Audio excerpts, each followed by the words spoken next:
আসসালামু আলাইকুম দর্শক, স্বাগত আপনাদেরকে আমাদের চ্যানেলের নতুন আরো একটা ভিডিওতে। আশা করি সবাই ভালো আছেন। তো দর্শক, দেখতে পাচ্ছেন আমাদের খামারের ব্রয়লার মুরগিগুলো। জানিয়ে দিব আমাদের এই ব্রয়লার মুরগিগুলোর সর্বশেষ আপডেট। দর্শক, আমাদের এই ব্রয়লার মুরগিগুলোর বয়স আজকে হচ্ছে 23 দিন। আমাদের এখানে 1200 পিস ব্রয়লার মুরগি আছে। তো এই 23 দিন বয়সে আমাদের এই মুরগিগুলো কি পরিমাণ খাবার খাইছে এবং কতটুকু ওজন আছে এবং বর্তমানে কি ওষুধ চালাচ্ছে, এই সমস্ত বিস্তারিত বিষয় নিয়ে আজকে আপনাদের সঙ্গে আলোচনা করব। তো শুরুতেই জানিয়ে দিই, আমাদের এই 1200 পিস ব্রয়লার মুরগি থেকে আজকে 23 দিন বয়স পর্যন্ত আমার এখানে 7 পিস বাচ্চা কিন্তু নষ্ট হয়ে গেছে। বাকি মুরগিগুলো আলহামদুলিল্লাহ মোটামুটি সুস্থ আছে বলা চলে। তো খাবার তারা কিন্তু কিছুটা কম খাইছে। 23 দিন বয়স অনুযায়ী পার মুরগিতে খাবার খাওয়ার কথা হচ্ছে 1400 গ্রাম প্লাস। তো আমার এই মুরগিগুলোতে খাবার খাইছে 1300 গ্রামের কিছু উপরে, অর্থাৎ খাবারের দিক দিয়ে তারা 100 গ্রাম পিছনে আছে। আর আমি ওজনটা আজকে সকালে কিছু মুরগি মাপার চেষ্টা করছিলাম, কিছু মুরগি মাপছিলাম সকালে। তো আমি গড় ওজন পাইছি 1200 গ্রামের কাছাকাছি, হয়তো একটু কম আছে আর কি, মানে 1200 গ্রামের কাছাকাছি ওজন পাইছি, গড় ওজন। আর একটা বিষয় হচ্ছে, এইবার আমার মুরগিগুলো একটু ছোট বড় হয়ে গেছে। মোটামুটি আপনাদেরকে আমি বড় কয়েকটা মুরগি আপনাদেরকে এখন দেখাবো মাইপা, যে বড় মুরগির ওজনটা কিরকম আছে আর ছোট মুরগির ওজনটা কিরকম আছে সেটা আপনাদেরকে বলে দেবো। আর এই বিষয়টা কেন হয়েছে সেটাও আপনাদেরকে বলবো। তো চলেন আমরা দু একটা বড় মুরগি আমরা এখানে মাইপা দেখি কিরকম ওজন আছে।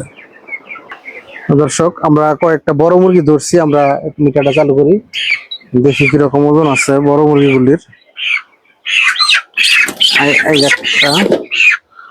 এটার ওজন আছে 1490 গ্রাম।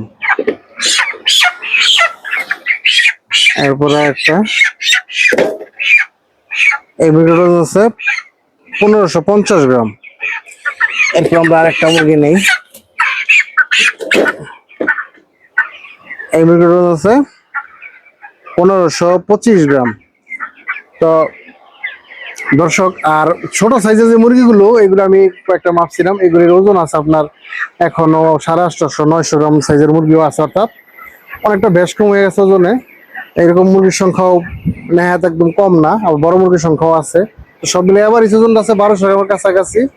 আর এরকম ছোট বড় হওয়ার কারণ হিসাবে আমি দেখতেছি যে বিষয়টা, সেটা হচ্ছে এবার কিন্তু আমি তেমন কোনো ভিটামিনও কিন্তু মুরগি খাওয়াইতে পারি নাই বা খাওয়াই নাই। এর কারণ হচ্ছে আমি যে খাদ্যটা বর্তমানে খাওয়াইতেছি 71 ফিট, এই ফিডে একটা প্রবলেম হচ্ছে, যদি এই ফিড খাওয়ানোর পাশাপাশি যদি ভিটামিন ইউজ করা হয় মুরগির উপরে, মুরগি খাওয়ানো হয়, তাহলে কিন্তু পায়খানার সমস্যা হয়।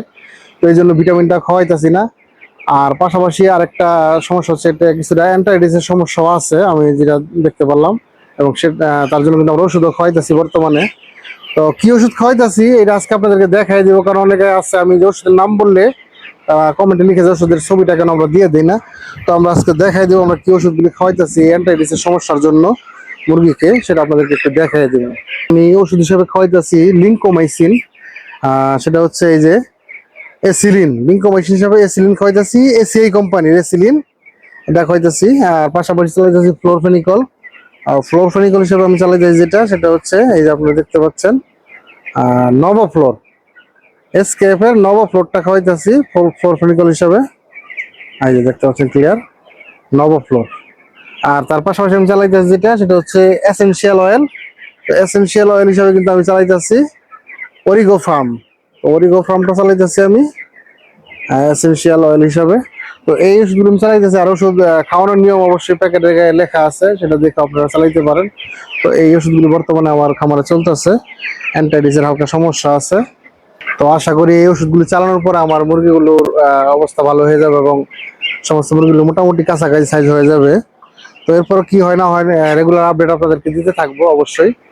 এবং আমাদের ভিডিওগুলো যদি ভালো লাগে অবশ্যই লাইক করবেন, শেয়ার করবেন, কমেন্টের মাধ্যমে জানিয়ে দেবেন আপনার মন্তব্য, মতামত এবং পরামর্শ। এবং আমাদের চ্যানেলে নিত্য নতুন ভিডিও পেতে অবশ্যই চ্যানেলটাকে সাবস্ক্রাইব করবেন। তো এখন এই পর্যন্ত, সবাই ভালো থাকবেন। আসসালামু আলাইকুম।